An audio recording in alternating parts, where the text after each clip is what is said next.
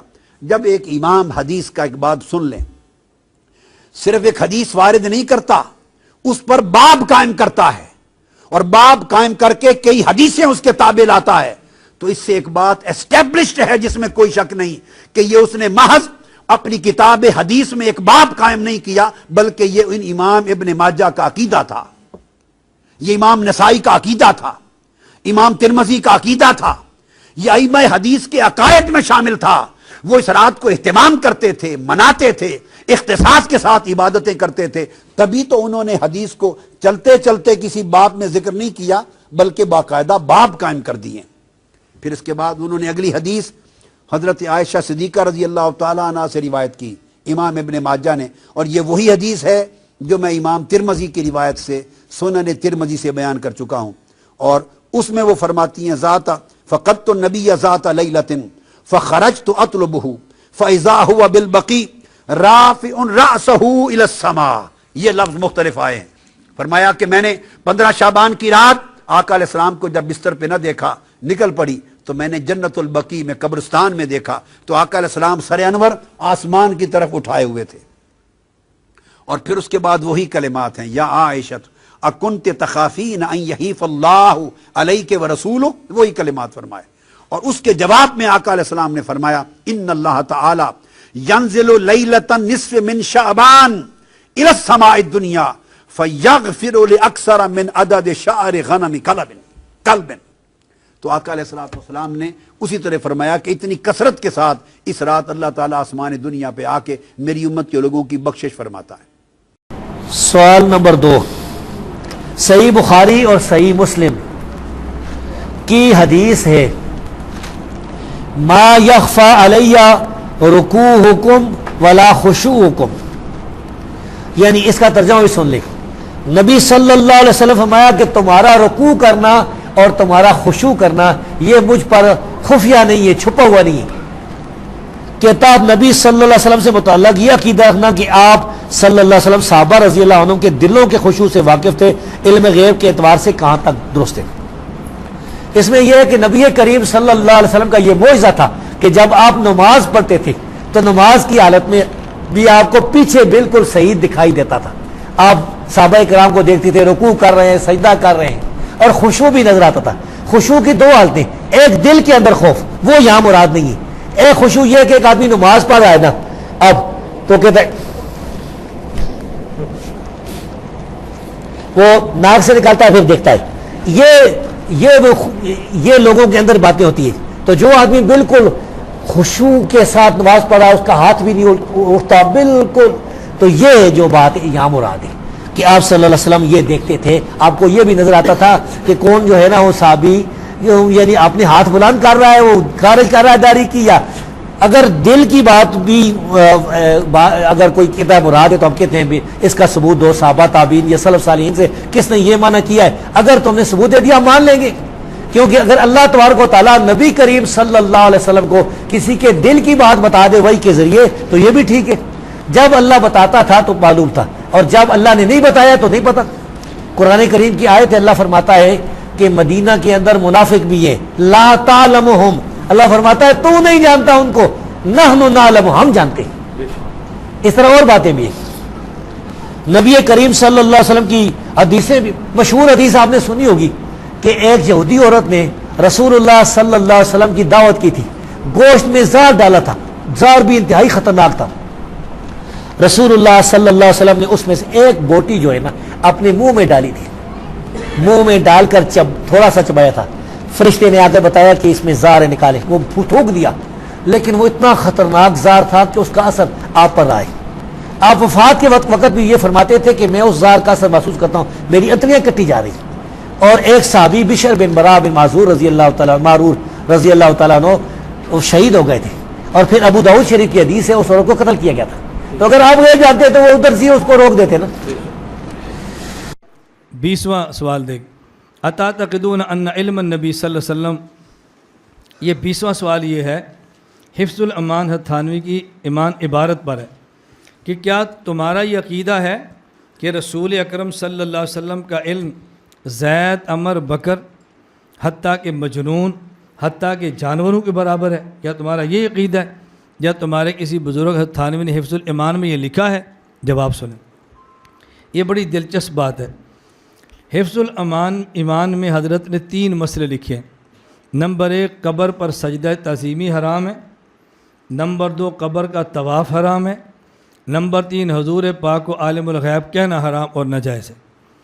اب عالم الغیب کہنا کیوں ناجائز ہے؟ فرمایا غیب اسے کہتے ہیں کہ معلم یقم علیہ دلیل ولم یکن الی درکہ وسیلۃ و دلیل, کہ سبیل. غیب اسے کہتے ہیں کہ جس پر کوئی دلیل نہ ہو اور اس تک پہنچنے کی کوئی صورت نہ ہو. جب آپ اس تک پہنچ گئے اب وہ غیب نہ رہا بلکہ وہ حاضر ہو گیا, وہ تو شاہد ہو گیا, مشہود ہو گیا, وہ تھوڑا غیب رہا. غیب اسے کہتے ہیں. اللہ کی ذات کے علوم جس تک بندہ نہیں پہنچ سکتا, بندہ نہیں جا سکتا, وہ سارے غیب ہیں. اس لیے اللہ کی ذات عالم الغیب ہے کہ ان کے ایسے علوم ہیں جن تک وہ بندہ نہیں پہنچ سکتا. اور یہ لفظ اللہ کے نبی پر آپ استعمال نہ کریں کہ حضور عالم الغیب ہے. کیوں؟ اس لیے کہ علم غیب یہ خاص خداوندی ہے. جب نبی پر استعمال کرو گے تو شرک کا شبہ ہو جائے گا, اس لیے اس کو استعمال نہیں کرنا چاہیے. دیکھو شرک نہیں فرمایا, شرک کا شبہ فرمایا. یہ شرک نہیں کہا, شرک کا شبہ کیوں فرمایا؟ اس لیے حضرت فرماتے ہیں کہ تم تعویل کرتے ہو کہ ہمارے ہاں عالم الغیب کا معنی یہ ہے کہ بہت ساری باتیں ایسی ہیں جس کا بندے کو پتہ نہیں, عام کو, لیکن حضور کو پتہ ہے, لہذا حضور عالم الغیب ہے. کوئی بندہ علم الغیب کہے, ہم فوراً فتویٰ شرک کا لگاتے ہیں نا, اور تھانوی کیا فرما رہے ہیں؟ شبہ شرک ہے. میں اس لیے کہتا ہوں اکابر سے بڑھ کے فتوے نہ ٹھونکو, جتنی بات اکابر فرماتے ہیں اتنی بات کہو, اسے آگے نہ نکلو. مجھے پرسوں ایک ساتھی نے پشاور سے فون کیا, 2-4 فقہ کی عبارتیں اس نے پڑھی, فلاں فلاں نے لکھا ہے کہ جو اللہ کے علاوہ کسی اور علم الغیب کا قائل و مشرک ہے, اور علامہ محدث کشمیری فرماتے ہیں بریلوی مشرک نہیں ہے. تو پھر علامہ کی عبارتوں ان کے خلاف ہو گئی. وہ سمجھتا ہے کہ میں نے 4 فقہ کی زبانی عبارتیں پڑھ دی ہیں نا, یہ مجھ سے متاثر ہوگا کہ بہت بڑا مولوی ہے, اس کو بڑے حوالے آتے ہیں. میں نے کہا بھی علم الغیب کا عقیدہ تو شرک ہے, لیکن حضرت تھانوی کو مشرک کیوں, حضرت کشمیری مشرک کیوں نہیں کہہ رہے؟ حضرت کشمیری کا ذہن یہ ہوگا کہ جس علم الغیب کا اعتقاد شرک ہے اس علم الغیب کی یہ قائل نہیں ہے, اس لیے نہیں کہتے ہوں گے. اس لیے علامہ کشمیری کی عبارت فقہا کے خلاف نہیں ہے. بہت جلدی عبارتیں لڑایا نہ کرو, تطبیق کی صورت پیدا کیا کرو. اب حضرت تھانوی فرماتے ہیں اس میں علم الغیب اگر نبی پر ثابت کریں گے تو پھر شرک کا شبہ ہے, اور فرماتے ہیں یہ نہ کرو. کیوں نہ کرو؟ آپ کہتے ہیں ہم حضور کو عالم الغیب اس تعویل اور اس معنی سے کہتے ہیں کہ بہت ساری باتیں ایسی ہیں کہ جو اللہ کے نبی صلی اللہ علیہ وسلم کو معلوم ہیں اور عام آدمی کو معلوم نہیں. پھر میں اگر یہ تعویل کر کے حضور کو عالم الغیب کہنا ہے تو یہ تعویل کر کے کوئی بندہ کہہ دے گا میرا باپ میرا خالق ہے, کیوں؟ میرے یہاں خالق کا معنی یہ ہے کہ جس کی وجہ سے میں پیدا ہوں، باپ کی وجہ لہٰذا میں خالق ہوں. میرے یہاں خالق کا معنی یہ ہے. طویل کر لی. ایک بندہ کہے گا میں جس فیکٹری میں کام کرتا ہوں نا، فیکٹری کا مالک میرا رازق ہے. کیوں؟ میرے یہاں رازق کا معنی جو کام لے اور تنخواہ دے، لہذا وہ رازق ہے. یہ تعویل کر کے آپ عالم الغیب حضور کے لیے ثابت کریں گے تو تعویلیں کر کے اللہ کی ساری صفات ہی مخلوق پر چسپاں ہو جائے گی. پھر اللہ کا کمال کیا رہ جائے گا بتاؤ؟ بات سمجھ آ گئی؟ نمبر 2 فرمایا دوسری بات، تھانوی کی کتنی دقیق بات فرمائی. فرمایا دوسری بات، اگر جس تعویل سے تم اللہ کے نبی کو عالم الغیب کہتے ہو، اسی تعویل سے ایک بندہ کہے گا اللہ عالم الغیب ہی نہیں ہے، وہ اللہ سے نفی کر دے گا. کیوں؟ وہ کہتا ہے میرے یہاں عالم الغیب اسے کہتے ہیں کہ جس کو بہت ساری ایسی باتوں کا پتہ ہو جس کا دوسروں کو پتہ نہ ہو. لیکن عالم الغیب کا معنی یہ نہیں ہے سب کو پتہ ہو، لہذا میں اللہ کا عالم الغیب نہیں کہتا کیونکہ اس کو سب کا پتہ ہے.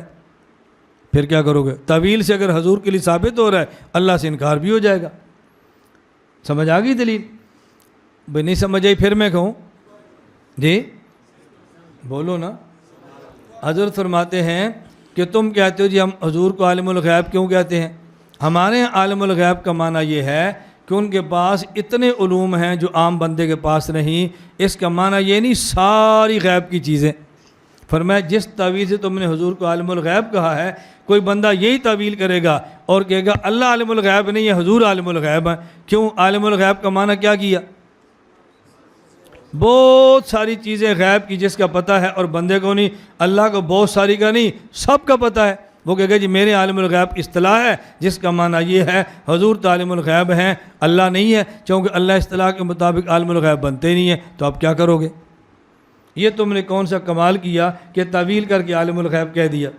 آگے تیسری بات سمجھو، یہ میں ان سب کا خلاصہ پیش کر رہا ہوں. تیسری بات فرمایا اگر تم تعویل کر کے عالم الغیب کہتے ہو، میرا سوال یہ ہے آپ نے اللہ کے نبی کو عالم الغیب کہا، کیوں کہا؟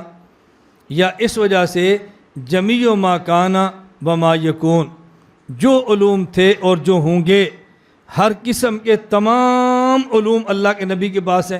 اگر معنی یہ ہے اس پر دلیل پیش کرو، اور اس کی دلیل تمہارے پاس موجود نہیں ہے. اور اگر اس کا معنی یہ نہیں ہے، اس کا معنی یہ ہے حضور پاک کو بہت ساری ایسی چیزوں کا پتہ ہے جس کا ہمیں نہیں پتہ، ہم اس وجہ سے عالم الغیب کہتے ہیں.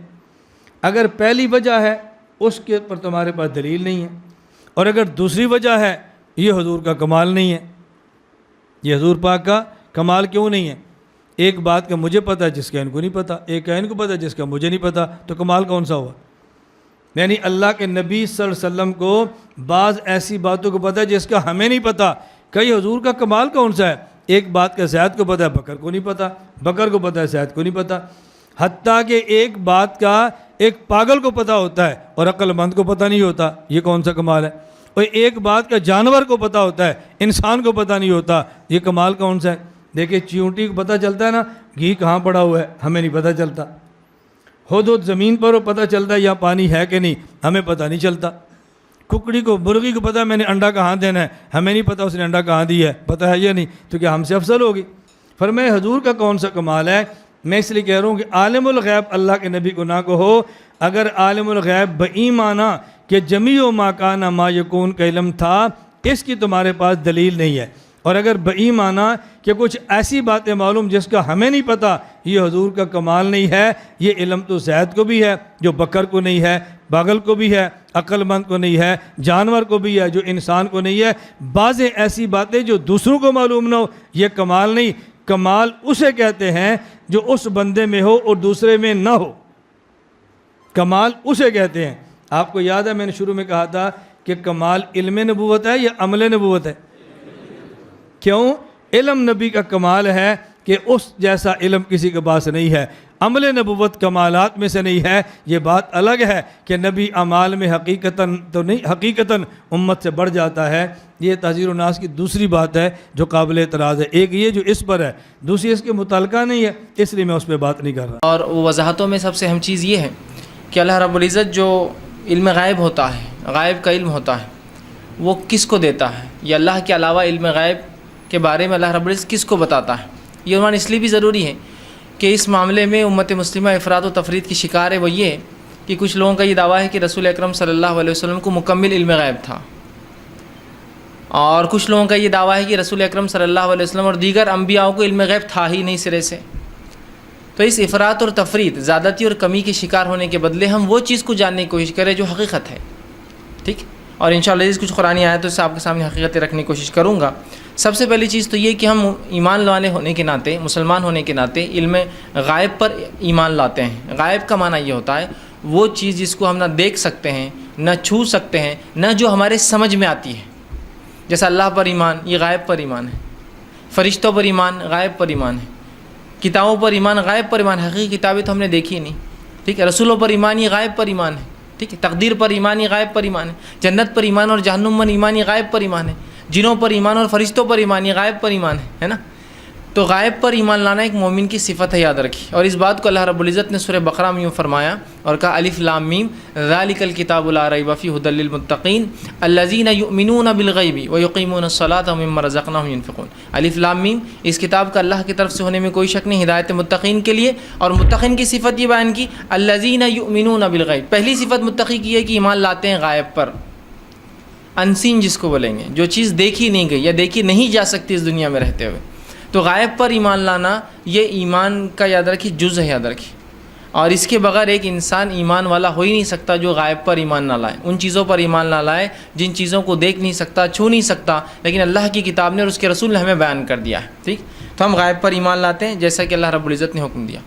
اب غائب پر ایمان میں ایک بات یاد رکھیے، اللہ رب العزت، اللہ سبحانہ تعالیٰ غائب پر ایمان کا جو معاملہ ہوتا ہے اپنے انبیاؤں میں سے جس کو چاہتا ہے اور جتنا چاہتا ہے غائب کا علم عطا کرتا ہے۔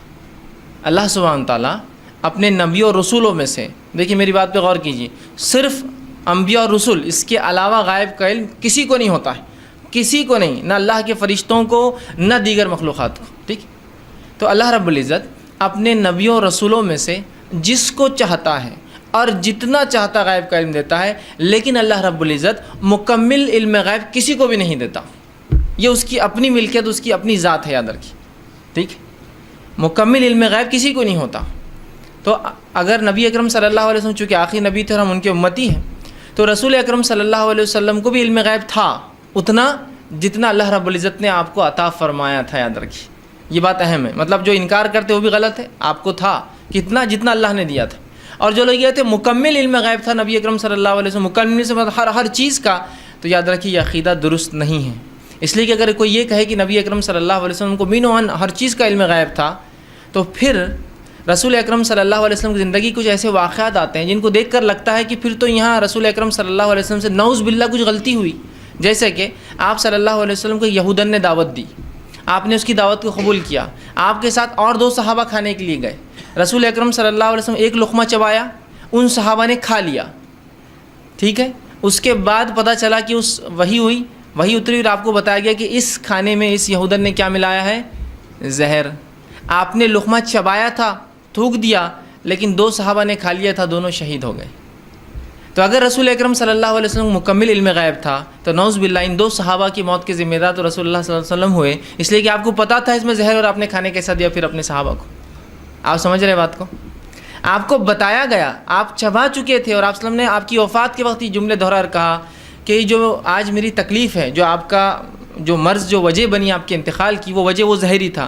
تو آپ اپنے انتقال سے پہلے فرمایا تھا وہ جو یہودن کا زہر ہے عائشہ آج مجھ پر اثر کر رہا ہے۔ مطلب وہ ایک نوالا چبانا بھی اتنا اثر انداز تھا کہ رسول اکرم صلی اللہ علیہ وسلم جب وفات ہوئی تو آپ نے فرمایا عائشہ جو میری تکلیف ہے یہ اس یہودن کا زہر آج اثر کر رہا ہے۔ ان صحابہ پہ تو فوراً کر چکا تھا وہ، چونکہ وہ کھا چکے تھے نوالا، اور آپ نے صرف چبایا تھا، مطلب کتنا خطرناک زہر تھا وہ، ہے نا؟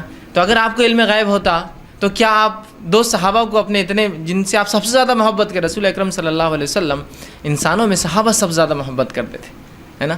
کیا ان کو کھانے دیتے؟ نہیں نا۔ دوسرا واقعہ آتا ہے کہ آپ صلی اللہ علیہ وسلم کے پاس کچھ لوگ آئے اور کہ اللہ کے رسول ہمیں کچھ لوگ بھیجیے جو ہمیں علم سکھائے دین کا۔ آپ نے 70